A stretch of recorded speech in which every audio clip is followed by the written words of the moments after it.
नमस्कार and welcome to all of you in Global Lookout. दोस्तों, recently India ने एक बहुत ही ज़्यादा बोल्ड, अच्छा और समझदारी वाला स्टेप लिया है, आप लोग ऐसा कह सकते हो। दरअसल आप लोग को पता होगा कि इंडिया जो है वो इस समय G20 का प्रेसिडेंट है। सितंबर में जो G20 की फाइनल समिट है, लीडर्स लेवल की जो समिट होने वाली है वो होगी इंडिया में, जिसको अटेंड करने के लिए दुनिया भर के जो लीडर्स हैं, चाहे वो प्रेसिडेंट हो गए, चाहे वो प्राइम मिनिस्टर हो गए, जो मेन लीडर है उस कंट्री का, वो आएगा इंडिया में इस समिट को अटेंड करने के लिए, इन G20 के जो मेंबर कंट्रीज हैं उनके। तो ये इंडिया की G20 की होस्टिंग आप लोग कह सकते हो कि एक बहुत ही ज़्यादा क्रूशियल चीज़ है। क्यों? क्योंकि आप लोग को पता होगा कि वर्ल्ड जो है एक बार फिर पोलराइजेशन की ओर बढ़ता जा रहा है। मल्टीपल पोल जो है वो क्रिएट होते जा रहा है। ईस्ट और वेस्ट एक बार फिर आप लोग कह सकते हो कि बढ़ता जा रहा है। ऐसे में सिर्फ इंडिया ही एक ऐसी कंट्री है जो कि न्यूट्रल खड़ी है, और ये न्यूट्रल खड़ी होने की कैपेबिलिटी रखता भी है। और दूसरी कंट्री अगर न्यूट्रल खड़ी होंगी तो वो इन सुपर पावर्स का आप लोग कह सकते हो कि जो गुस्सा है वो बर्दाश्त कर पाएंगे नहीं। लेकिन इंडिया के पास इतनी आप लोग कह सकते हो रेजिलियंसी है, इतना कैपेबिलिटी है कि वो अपना बचाव कर सकता है, इकोनॉमिक वाइज, सिक्योरिटी वाइज या बाकी तरीके से भी। इसीलिए इंडिया ही एक ऐसी कंट्री है जो कि न्यूट्रल खड़ी हो सकती है। और इंडिया का G20 समिट होस्ट करना, ये एक तरीके से ये वाली बात है कि इंडिया जो है वो एक न्यूट्रल बन के एक प्लेटफॉर्म ऑफर कर रहा है, जिसमें ईस्टर्न कंट्रीज और वेस्टर्न कंट्रीज जो है वो साथ में आके डिस्कस, डिबेट या फिर जो भी डिसीजन लेने हैं वो ले सकती हैं ना। जिस बोल्ड मूव की हम लोग बात करें वो यहाँ पर ये है कि इंडिया ने हाल में ही ये कहा है, या फिर हाल में ही इस तरीके की न्यूज़ें जो है वो छपी हैं न्यूज़पेपर में, जिसमें ये कहा जा रहा है कि इंडिया इस ग्रुप को, यानी G20 का जो ग्रुप है इसको बढ़ा के G21 करना चाहता है, और एक मेंबर और इसमें ऐड करना चाहता है। कौन ये एक मेंबर है, किसकी यहाँ पर बात हो रही है, वो मैं आप लोग को बता दूं। यहाँ पर बात हो रही है अफ्रीकन यूनियन की। यानी पूरा ये जो अफ्रीका कॉन्टिनेंट है, आप लोग जानते होंगे इसको, अफ्रीका, इस कॉन्टिनेंट को अफ्रीका कहते हैं। इसका जो यूनियन है, इन लोगों ने आपस में एक यूनियन बना रखा है, उसको इंडिया चाहता है कि इसमें मेंबर बनाया जाए G20 ग्रुप जो है उसमें, जिसको एक बहुत ही ज्यादा ब्रिलियंट, बोल्ड और आप लोग कह सकते हो कि सेंस वाला जो मूव है वो कहा जा रहा है।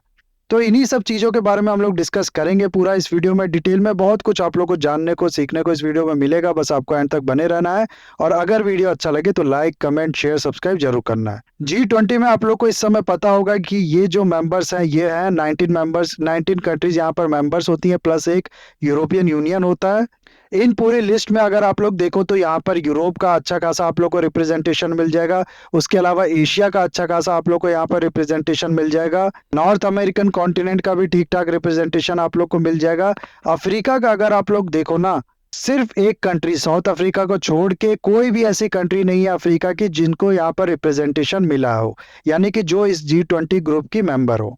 और ये G20 ग्रुप जो है, ये आप लोग को बता दूं कि वर्ल्ड की जो इकोनॉमी है, खासकर से इकोनॉमी की इसमें बात होती है, उसका क्या रोड मैप होगा, किस तरीके से आगे जो काम है, आप लोग आगे का जो डायरेक्शन क्या होगा, आप लोग कह सकते हो वो डिसाइड करने की बात होती है इसमें। तो ऐसे में आप लोग खुद सोचो, यहाँ पर बात हो रही है पूरे वर्ल्ड की इकोनॉमी की, और पूरे वर्ल्ड की इकोनॉमी के डायरेक्शन की। और इस पूरे वर्ल्ड की इकोनॉमी के डायरेक्शन के लिए जो डिसीजन लिया जा रहा है उसमें एक इतने बड़े कॉन्टिनेंट को किनारे कर दिया जा रहा है, यानी कि इनको कुछ कहने का मौका भी नहीं दिया जा रहा है कि हमारी ये जरूरत है, या फिर इनको आप लोग कह सकते हो कि इस डिसीजन में इंक्लूड नहीं किया जा रहा है। ये बहुत ही ज्यादा एक तरीके से अन्याय वाली बात, या फिर सिंपल शब्दों में आप लोग कह सकते हो कि इन चुनिंदा कंट्रीज द्वारा जो भी डिसीजन लिया जा रहा है वो थोपने वाली बात हो गई इस अफ्रीका कॉन्टिनेंट पे। और ये हाल सिर्फ G20 का नहीं है, हाल में आप लोग को पता होगा कि यूनाइटेड नेशन सिक्योरिटी काउंसिल जो है उसमें भी काफी ज्यादा सुधार करने की बात की जा रही है। यूनाइटेड नेशन सिक्योरिटी काउंसिल में होता क्या है कि 5 कंट्रीज जो होती हैं इसमें, जिसको P5 कहा जाता है, ये इसके परमानेंट मेंबर हैं। इनके पास वीटो पावर होती है, किसी भी रिजोल्यूशन को, किसी भी डिसीजन को ये वीटो करके बिल्कुल खत्म कर सकती हैं। और इसके अलावा 10 कंट्रीज जो होती हैं वो 2 साल के लिए इलेक्ट की जाती हैं।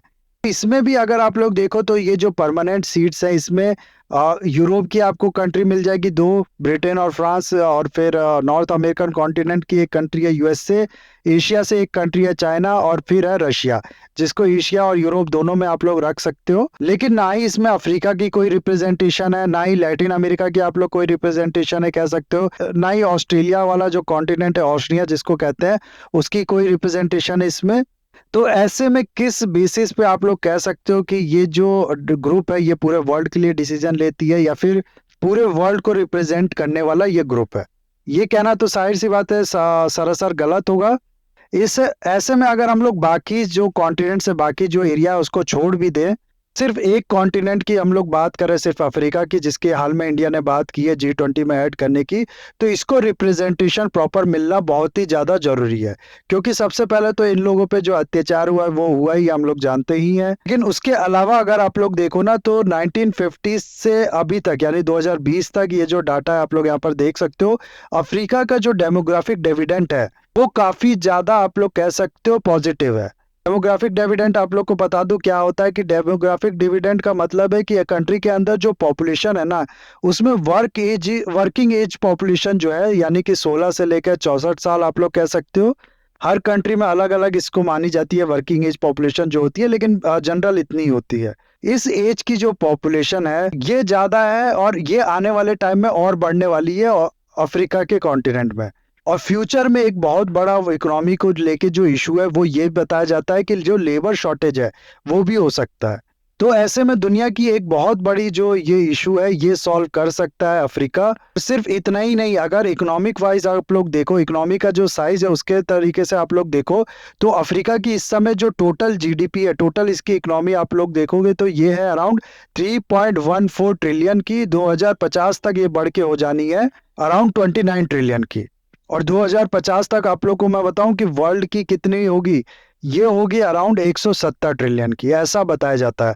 तो इसमें अगर आप लोग देखो 170 ट्रिलियन में से 29 ट्रिलियन या फिर 30 ट्रिलियन आप लोग कह लो, ये आएगा अफ्रीका से। प्लस लेबर्स का जो इशू है, बहुत ज़्यादा लेबर्स जो है वो आएंगे अफ्रीका से, क्योंकि वर्किंग एज की जो पॉपुलेशन है वो यहाँ पर ज़्यादा है। तो वो काम की तलाश में बाहर निकलेंगे या फिर इधर उधर जाएंगे और वहां पर काम करेंगे।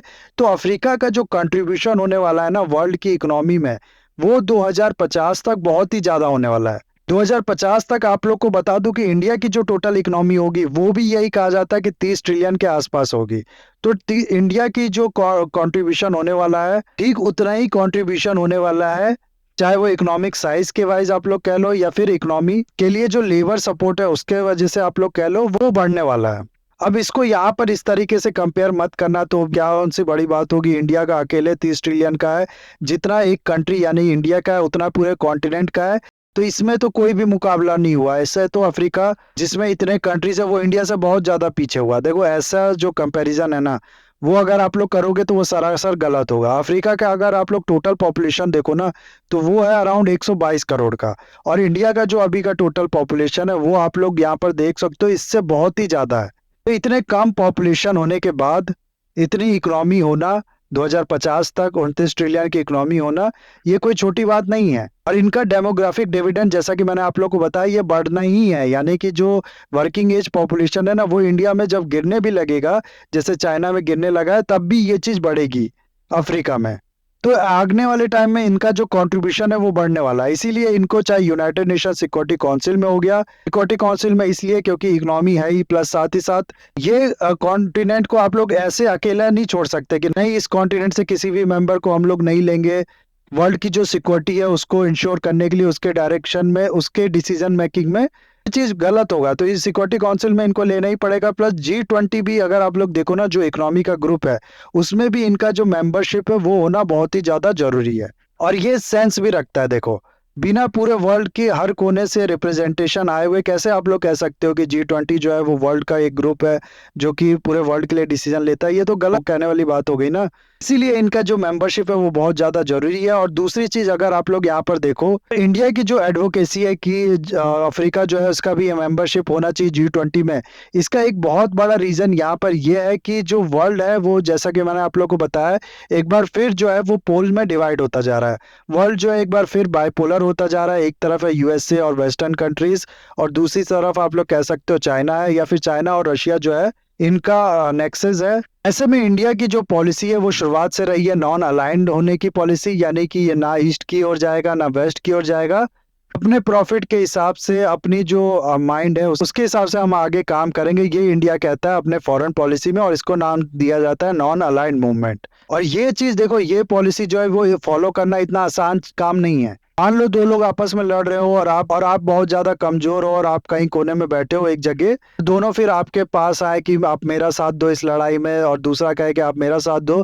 और अगर आप लोग ये कह दो कि नहीं मेरे को मतलब नहीं है, मैं किसी का साथ नहीं दूंगा, तो इसके भी चांसेस होते हैं कि दोनों आपस में लड़ना छोड़ के आपसे लड़ना पहले शुरू कर दें। ऐसे में अगर आप बहुत ज्यादा कमजोर हो तो कहीं ना कहीं आपको ये लोग दबाव बना ही लेंगे कि किसी एक कंट्री का या किसी एक ब्लॉक का आप लोग कह सकते हो कि आप साथ दो। इसीलिए इंडिया चाह क्या रहा है, इंडिया अपनी तरह यानी कि अपनी जो इसकी पॉलिसी है नॉन अलाइंड मूवमेंट वाली, इसकी तरह सोचने वाली जो भी कंट्रीज हैं उनको इंडिया चाह रहा है कि अपने साथ मिला के एक ऐसा पोल क्रिएट किया, थर्ड पोल आप लोग कह सकते हो इसको, जो कि हर पोल के अगेंस्ट में हो। यानी कि ये इस तरह की बात कहे कि वर्ल्ड जो है वो नॉन पोलर होना चाहिए। हर कंट्री की जो सोवरेनिटी है वो ना ही सिर्फ फिजिकल फॉर्म में बल्कि बाकी फॉर्म में भी इंश्योर होना चाहिए। उनके पास फुल फ्रीडम होनी चाहिए अपने डिसीजन लेने की। इस तरह की चीजों को सोचने वाली, इस तरह के विचार रखने वाली जो कंट्रीज हैं उनके साथ इंडिया चाह रहा है कि मिलके एक टीम क्रिएट कर, और इस तरह के विचार रखने वाली कंट्री अक्सर आप लोग को जो अफ्रीका कॉन्टिनेंट है उसमें मिल जाएंगी। क्योंकि अफ्रीका कॉन्टिनेंट हो गया या फिर इस तरह की बाकी जगह के भी जो पुअर कंट्रीज है ना, उनको ये चीज समझ में आ गया है बहुत अच्छे से कि चाहे वो ईस्ट ब्लॉक हो चाहे वेस्ट ब्लॉक हो, इसको अगर ये लोग ज्वाइन करती हैं तो इन लोगों को इसका कोई भी फायदा नहीं मिलने वाला। और फिर से वर्ल्ड जो है वो बाइपोलर हो गया या फिर मल्टीपल पोल्स क्रिएट हो गए। जो भी उनके बीच क्लैशेस होंगे या फिर जो भी कोल्ड वॉर होगी, उनमें जो नुकसान है वो इन्हीं छोटी छोटी कंट्रीज का होना है। इसीलिए ये भी नहीं चाहते कि वर्ल्ड जो है वो पोल्स में बटे, किसी ब्लॉक को सपोर्ट करने के लिए जो बाकी कंट्रीज है वो आए, कुछ कंट्रीज एक ब्लॉक को सपोर्ट करे, कुछ दूसरे ब्लॉक को करे। इससे जो प्रॉब्लम्स है वो बढ़ेगी ही। इसीलिए इंडिया इन कंट्रीज के साथ मिलके एक अलग टीम आप लोग कह लो, एक अलग आर्मी आप लोग कह सकते हो, वो खड़ी करने चाहता है जो कि अगेंस्ट हो वर्ल्ड के पोलराइजेशन के। तो ऐसे में इन कंट्रीज का जो बड़े बड़े ग्रुप्स हैं जिनसे वर्ल्ड के लिए डिसीजन लिया जाता है, वहां पर इस विचार को रखने वाले जो यूनियन या फिर कंट्रीज हैं उनका होना जरूरी है। इसीलिए इंडिया इन कंट्रीज को, अफ्रीकन यूनियन को आप लोग कह सकते हो, पूरा सपोर्ट करता है कि इस G20 जो है इसमें इनको मेंबर बनाया जाए, G20 को बढ़ा के G21 किया जाए। इसके अलावा अगर आप लोग देखो ना तो इंडिया जो है वो बहुत पहले से ही ग्लोबल साउथ जो है उसका लीडर आप लोग एक तरीके से कह सकते हो बनना चाहता है, या फिर ग्लोबल साउथ जो है उसका वॉइस आप लोग कह सकते हो, ये कहना ज्यादा बेटर होगा, बनना चाहता है। और बहुत टाइम से इसकी इंडिया बात करता है। ग्लोबल साउथ जो है वो कहते हैं अगर पूरे अर्थ का आप लोग ये जो इस तरीके का रिप्रेजेंटेशन है, इस तरीके का जो मैप अर्थ का है, इसको अगर आप लोग देखो तो ये जो साउथ की कंट्रीज है ना, यहाँ पर आप लोग को low income countries, poor countries और अनडेवलप्ड कंट्रीज ही मिलेंगी। और जबकि नॉर्थ वाला जो पार्ट है यहाँ पर आप लोग को ज्यादातर डेवलप कंट्रीज मिलेंगी। यहाँ पर कुछ एक्सेप्शन भी है, जैसे कि ऑस्ट्रेलिया जो है ये साउथ में आता है लेकिन ये भी डेवलप्ड कंट्रीज है। इस तरह की जो कंट्रीज है जो अभी पुअर कंट्रीज है, जिन पे क्लाइमेट हो गया, फूड क्राइसिस हो गया, इस तरीके के बहुत से खतरे हैं, इनका आप लोग कह सकते हो कि इंडिया एक तरीके से वॉइस बनना चाहता है बहुत टाइम से। इनको अपनी सपोर्ट भी प्रोवाइड करता है। G20 की समिट से पहले ही इंडिया ने इस चीज को कह दिया था कि हमारे जो होस्टिंग में हमारी जो प्रेसिडेंसी है उसमें G20 की जो समिट होगी इसमें हम लोग रशिया यूक्रेन वॉर को पूरा समिट हाईजैक नहीं करने देंगे, बल्कि ग्लोबल साउथ जो है और बाकी भी जो इंडिया के एजेंडाज थे वो इंडिया ने बताया था, इस तरीके के जो एजेंडाज हैं इस पे ज्यादातर बात होगी। इससे मैं कहने का मतलब ये है कि इंडिया का बहुत टाइम से ये मोटो है कि ग्लोबल साउथ जो है उसकी बात की जाए, उसको लेके जो उनके इश्यूज है उसको सॉल्व करने की बात की जाए वर्ल्ड लेवल पे। इससे इन कंट्रीज को जो फायदा है वो तो मिलेगा ही, साथ साथ इंडिया को भी बहुत ज्यादा फायदा है। इंडिया को भी एक तरीके से आप लोग कह सकते हो कि ये कंट्री याद रखेंगी कि जब दुनिया भर की कंट्रीज जो है वो हम लोग को सिर्फ इस्तेमाल करना चाहती थी तब इंडिया हमारे हेल्प करने आया था। इंडिया की वजह से बाद में इनकी जो हालत है अगर सुधरती है तो एक बहुत बड़ा रीजन उसमें रहेगा इंडिया का। प्लस डिप्लोमेटिकली इंडिया को बहुत ज्यादा सपोर्ट मिलेगा अलग अलग फोरम पे, चाहे वो यूनाइटेड नेशन जनरल असेंबली हो गया या फिर G20 या फिर इस तरीके के बाकी जो ग्रुपिंग्स हो गए, उसमें भी इंडिया को बहुत ज्यादा सपोर्ट मिलेगा इन कंट्रीज द्वारा। ऐसे में विन विन सिचुएशन है दोनों के लिए, इनके लिए भी और इंडिया के लिए भी। ये चीज मैं बहुत ज्यादा श्योरली कह सकता हूँ कि ना ही वेस्ट को पसंद आएगा ना ही ईस्ट को पसंद आएगा। हाल में ही आप लोग ने सुना होगा कि forum for Indo Pacific island countries जो है इसकी मीटिंग हुई थी, मोदी जी भी इसमें गए थे इस मीटिंग को अटेंड करने, पापुआ न्यू गिनी जो कंट्रीज है वहां पर। उसके बाद पापुआ न्यू गिनी के जो प्राइम मिनिस्टर है उनने ये कहा था कि हम लोग इंडिया को लीडर मानते हैं ग्लोबल साउथ का, और साथ ही साथ ये भी कहा था इनने वर्ल्ड का जो पावर गेम है इंडो पैसिफिक की आइसलैंड कंट्रीज उसका शिकार हुई है, उसका विक्टिम हुई है। तो एक तरीके से आप लोग कह सकते हो कि इंडिया से इनको उम्मीद थी कि इंडिया इनको ये बचाएगा इसमें। कि ये जो बात है ना, ये बहुत ही हद तक सही है कि बाकी कंट्री, चाहे वो यूएसए हो गया या फिर चाइना हो गया, ईस्टर्न ब्लॉक हो गया, चाहे वेस्टर्न ब्लॉक हो गया, वो जब इस कंट्रीज के साथ इंटरेक्ट करती है, चाहे वो अफ्रीका कंट्री हो गई, चाहे इंडो पैसिफिक के आइसलैंड कंट्रीज हो गई जो कि पुअर कंट्रीज है, यहाँ पर भी इनके साथ जब वो इंटरेक्ट करती हैं तो वो सिर्फ अपने फायदे के लिए करती हैं। हालांकि थोड़ा बहुत फायदा देती हैं इनको भी, लेकिन इनडायरेक्टली इनको, इनकी जो सॉवरेनिटी होती है वो छीन लेती है, इनको इनडायरेक्टली गुलाम बना लेती हैं। वही इंडिया जो है वो इक्वल लेवल पे इनसे बात करता है, एक तरीके से इनको अपने साथ अलाइंड होने के लिए नहीं बोलता है। इसीलिए आप लोग कह सकते हो कि ये जो चीज है, ये जो कंट्रीज है, इनको इंडिया अच्छी खासी हेल्प प्रोवाइड कर सकता है और ये कंट्रीज से भी इंडिया को काफी ज्यादा फायदा होगा। इसीलिए इंडिया चाहता है कि इन कंट्रीज को भी वॉइस मिले, चाहे वो G20 ग्रुपिंग होगी उसमें, चाहे फिर बाकी बड़े बड़े जो ग्रुपिंग्स हो गए उसमें। ये कह सकते हो आप लोग कि इंडिया के पास हालांकि उतनी बड़ी इकोनॉमिक पावर भी नहीं है, लेकिन वर्ल्ड वॉर 2 के बाद जो यूएसए बना था यूरोप के लिए, वेस्टर्न यूरोप के लिए स्पेसिफिकली, वैसे ही इंडिया बनना चाहता है इस पूरे ग्लोबल साउथ के लिए। इसके अलावा चौथी अगर हम लोग बात करें कि क्यों इंडिया इन कंट्रीज को सपोर्ट कर रहा है कि G20 में इनको मेंबरशिप मिले, तो यहाँ पर ये देख सकते हो कि इन कंट्रीज के साथ जो इंडिया के रिलेशन है ना, वो लगातार इंप्रूव होते जा रहे हैं। इन कंट्रीज का कहने का मतलब यहाँ पर ये है, पूरे अफ्रीकन कॉन्टिनेंट की मैं यहाँ पर बात कर रहा हूँ सिर्फ, उसके साथ इंडिया के जो रिलेशन है बहुत तेजी से इंप्रूव होते जा रहे हैं। चाहे वो मिलिट्री वेपन सप्लाई करना हो, चाहे फिर ट्रेड का रिलेशन हो इनके साथ, चाहे फिर बाकी इकोनॉमिक एंगेजमेंट या फिर मिलिट्री एक्सरसाइज हो गए, इन सब में इंडिया और इनका पार्टनरशिप लगातार बढ़ता जा रहा है। और क्योंकि ये कंट्रीज जो है ये और भी ज्यादा क्लोज आती जा रही है इंडिया के, इसीलिए आप लोग कह सकते हो कि इंडिया जो है इनको सपोर्ट करता जा रहा है। इंडिया के पास जो कंट्रीज आती जा रही है उनको और भी ज्यादा स्ट्रांग करने में इंडिया का ही फायदा है। ये भी एक रीजन है। ये कंट्रीज भी समझती हैं कि इंडिया जो है वो सिर्फ अपने फायदे के लिए नहीं बल्कि हमारे फायदे के लिए भी काम करता है। इसीलिए ये भी इंडिया की तरफ आप लोग कह सकते हो कि थोड़ा बहुत ज्यादा बाकी कंट्रीज से, चाहे वो चाइना हो गया, चाहे यूएसए हो गया, चाहे रशिया हो गया, रशिया तो हालांकि अब उतना इंपॉर्टेंट नहीं रहा है अफ्रीका के लिए, उनसे ज्यादा टिल्टेड है इंडिया की ओर। इन्हीं सब रीजंस की वजह से आप लोग देखो तो हाल में ही इंडिया के जो प्राइम मिनिस्टर है मोदी जी, उनने G20 के सारे मेंबर्स को ये लेटर लिखा है कि इस G20 ग्रुप जो है इसमें एक मेंबर और होना चाहिए। पूरा अफ्रीकन कॉन्टिनेंट जो है इनको, यूनियन को इसमें मेंबरशिप प्रोवाइड करना चाहिए ताकि इस ग्रुप को और भी ज्यादा इंक्लूसिव बनाया जा सके और पूरे वर्ल्ड को जो रिप्रेजेंटेशन है वो इसमें एक तरीके से मिल सके। और ये अगर होता है तो देखो फिर यूनाइटेड नेशन सिक्योरिटी काउंसिल जो है उसके रिफॉर्म की बात होगी, उसमें ये जो पूरा अफ्रीकन कॉन्टिनेंट्स की कंट्रीज है ये सपोर्ट करेंगी इंडिया को। इंडिया ने इनकी जो G20 में मेंबरशिप है उसके लिए सपोर्ट किया है, इसीलिए इंडिया को ये सपोर्ट करेंगी इसी के बदले में यूनाइटेड नेशन सिक्योरिटी काउंसिल में परमानेंट सीट के लिए। तो यहाँ पर भी दोनों का, चाहे वो अफ्रीका हो गया चाहे इंडिया हो गया, इनका फायदा है।